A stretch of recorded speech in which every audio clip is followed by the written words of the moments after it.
Hello you beautiful souls and welcome back! This week I want to show you a few very simple tricks to make your hair drawings look more fluffy and more realistic.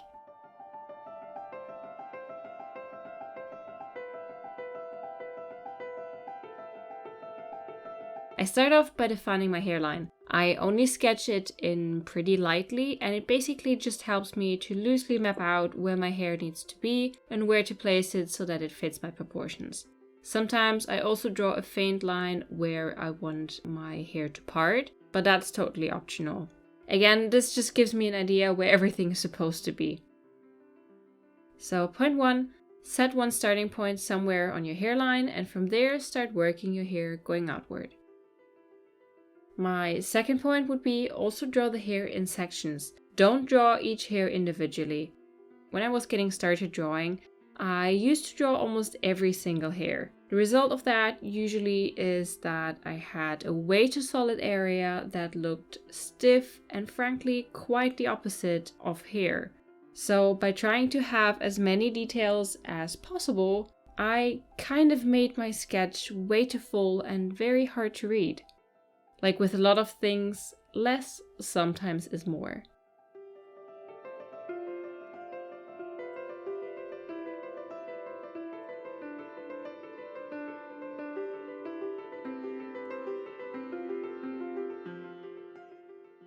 Give the hair some motion. It doesn't matter if you're drawing curly, wavy, or straight hair. Hair is full of motion and it doesn't just hang off the head like a wet cloth off a rack. Let it follow the shape of the head.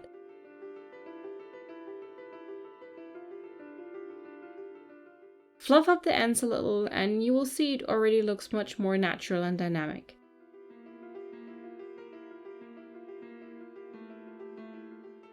Let me show you some other examples. Here's one of my drawings that is definitely a bit older. The parting of the hair is clearly visible and the hair comes down in sections. It's not perfect, but some strands are loosely framing the face and creating the feeling of motion. The next one is a better example of creating contrast between the different sections. By using thicker and sometimes more frequent lines, it becomes very obvious which bits belong to one section of the hair and which to another. We have some overlapping going on, and while the hair around the head is following its shape, the ends are fluffy and full of movement. The next one is a little bit different. I don't really have much line art going on, but by placing a few lines and highlights inside the painted area, I trick the eyes to believe that there is a line of movement in the colored chaos. This impression is aided by the loose curls and the ends on the left side of her face. Moving on, the last one is a really good example to show what I mean by sections.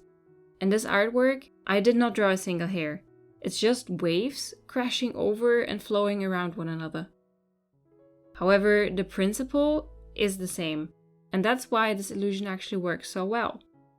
I actually haven't seen this piece in a very long time. I'm wondering if I should redo her. What do you think?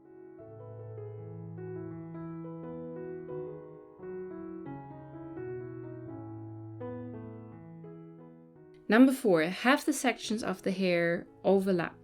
Be precise with your lines so that you can clearly see that one section continues underneath the overlapping one.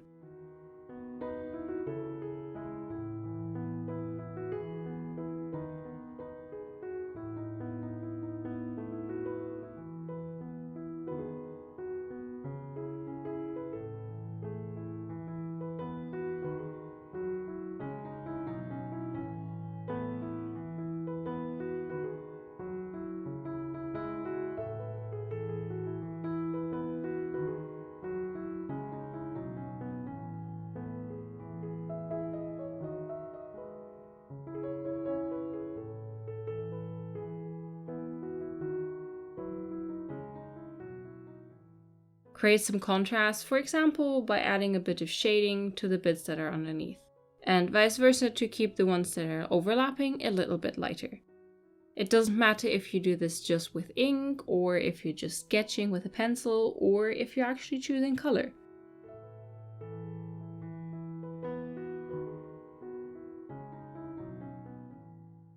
It really doesn't matter what type of hair you're drawing. You can use those tricks for all sorts and types and all sorts of lengths. Use a starting point, split your hair into sections, give it some motion, and make sure your sections overlap. Another little trick that really helps to make hair more realistic is to give your character a few stray strands. In real life, we usually don't walk around with perfect hair. There's always that one little bit that has its own mind. Why not add that to your drawings too?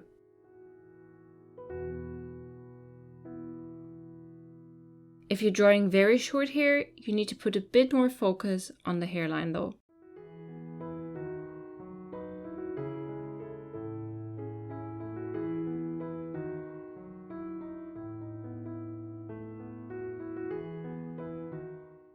Work out some details where the hair starts. You actually don't need to put in much work where the hair ends. A few simple strokes should already do the trick. I think here you can see pretty well that the focus is definitely more on the hairline than it is on other parts. You can always add some rough lines to give your sketch a bit more dimension, but basically that's it. Alright, let's put all those tricks to use in one sketch. If you don't know how to draw and construct heads and make the eyes of your drawings look more alive, you can check out my other tutorials. I'll try to put them on the screen, but I can't promise that I will figure out how this works. But in any case, you can find them on my channel.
You see, drawing hair really doesn't have to be as hard as you think.